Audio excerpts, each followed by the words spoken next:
ခုနတဘာရီကိန်းအောင်ရာကနေထားလိုက်တဲ့အချိန်လေးမှာမြတ်စွာဘုရားရဲ့နှုတ်တော်ကထီအတန်လေးပေါ်လာတယ်။ဘာလို့ဆိုရင်သက္ခုံစပတိစ္ဆရူပေစဥပ္ပစ္စတိသက္ခုဝိညာဏံဒါလေးကစပေါ်လာတာနော်။အဲ့ဒီမှာတော့ရမို့တရားဟောတာမဟုတ်သောကြောင့်သက္ခုံစ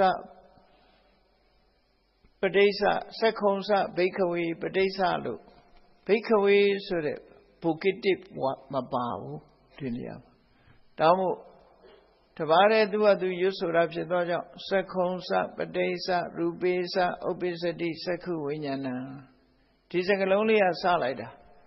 အတိပ္ပယ်ကဘာလို့ဆိုရင်သက္ခုံစရူပေစမျက်စိနဲ့အစင်းအာယုံနှစ်ခုကိုစုံစည်းပြီးတဲ့အခါမှာတဲ့ဥပ္ပစ္စတိသက္ခုဝိညာဏံမြင်သိစိတ်လေးဖြစ်ပေါ်လာတာဖြစ်ပါတယ်အတိပ္ပယ်အယိုးရှင်းရှင်းလေးပဲနော်မျက်လုံးရဲ့မြင်စရာအာယုံရဲ့အဲ့ဒီနှမျိုးကိုဆွဲမိပြီးတော့မြင်သိစိတ်ဖြစ်တာပါတော့လူတိုင်းဟာ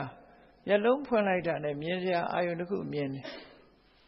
မြင်စရာအာယုံနဲ့မျက်စိနဲ့ဆုံလိုက်လို့ရှိရင်မြင်သိစိတ်ဆိုတာလေးကမြင်တဲ့အာယုံကိုသိတဲ့စိတ်လေးကပေါ်လာတာပဲဒါသဘာဝပဲလူတိုင်းမှာပေါ်တဲ့သဘာဝလေးကိုမြတ်စွာဘုရားဟောတာနော်သက္ခုံစပတိစ္ဆရူပေစဥပ္ပစ္စတိသက္ခုဝိညာဏံ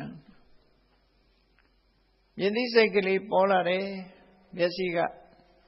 ကိုအမိပြုပြီးတော့ဖြစ်တဲ့မြင်သိစိတ်လေးပေါ်လာတယ်အဲ့ဒီမှာမျက်စိရဲ့အစင်းအာယုံရဲ့အဲ့ဒီနှစ်ခုကိုဆွဲပြုပြီးဖြစ်ပေါ်လာတဲ့မြင်သိစိတ်ရဲ့ဆိုသုံးခုဖြစ်သွားတယ်ဟောအဲ့တော့ကိုယ်တေချာစဉ်းစားကြည့်မျက်လုံးလေးဖွင့်ထားလို့မြင်ပြီဆိုရင်မျက်လုံးနဲ့ရှိရမယ်မြင်စရာအာယုံနဲ့ရှိမယ်အဲ့ဒါနှစ်ခုစုံစည်းလိုက်တာနဲ့မြင်သိစိတ်ဆိုတာလေးပေါ်လာတယ်ဆိုတော့ဟောသုံးမျိုးဖြစ်သွားတယ်နော်သဘာဝတရားဟာအဲ့လိုဖြစ်ပေါ်လာတာဒါလေးကိုအာယုံစိုက်ဖို့ဝိပဿနာပွားတယ်ဆိုလို့ရှိရင်လည်းဒီမျက်စိနဲ့အစင်းအာယုံဆုံလိုက်လို့မြင်သိစိတ်ဖြစ်လာတယ်ဆိုတော့မျက်စိနဲ့အစင်းမျက်စိဆိုတာလဲသိတတ်တဲ့အရာမဟုတ်ဘူးယုတ်တရားတက်တာဖြစ်တယ်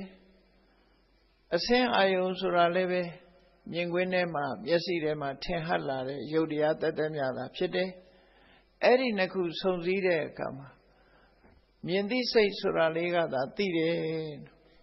မျက်စိကလည်းအသိစိတ်မရှိဘူးအစင်းအာယုံကလည်းအသိစိတ်မရှိဘူးထိုနှစ်ခုကိုပေါင်းစပ်လိုက်တဲ့အခါမှာမြင်သိစိတ်ဆိုတာလေးကပေါ်လာတယ်ဥပမာဘာနဲ့တူတုံးဆိုလို့ရှိရင်လက်ဝါးနှစ်ချက်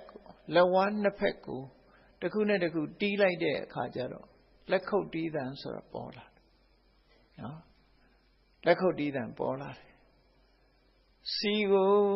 ဒုံးနဲ့ရိုက်လိုက်တဲ့အခါမှာစီမျက်နှာပြင်နဲ့ဒုံးနဲ့ထိလိုက်တဲ့အခါမှာစီတံပေါ်လာတယ်လို့ပဲအဲ့ဒါလိုပဲ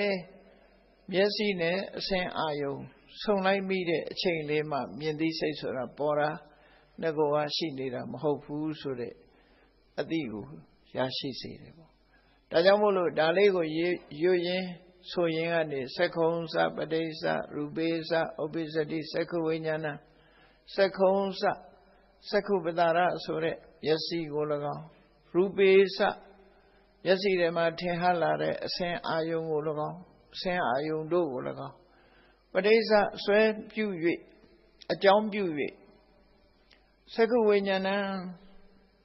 မျက်စိမှာဖြစ်ပေါ်လာတဲ့မြင်သိစိတ်ကလေးသည်ဥပ္ပစ္စတိဖြစ်ပေါ်လာရ၏လို့ဓမ္မသဘောကိုဆင်ခြင်ဖို့အတွက်မြတ်စွာဘုရားဒီတရားကို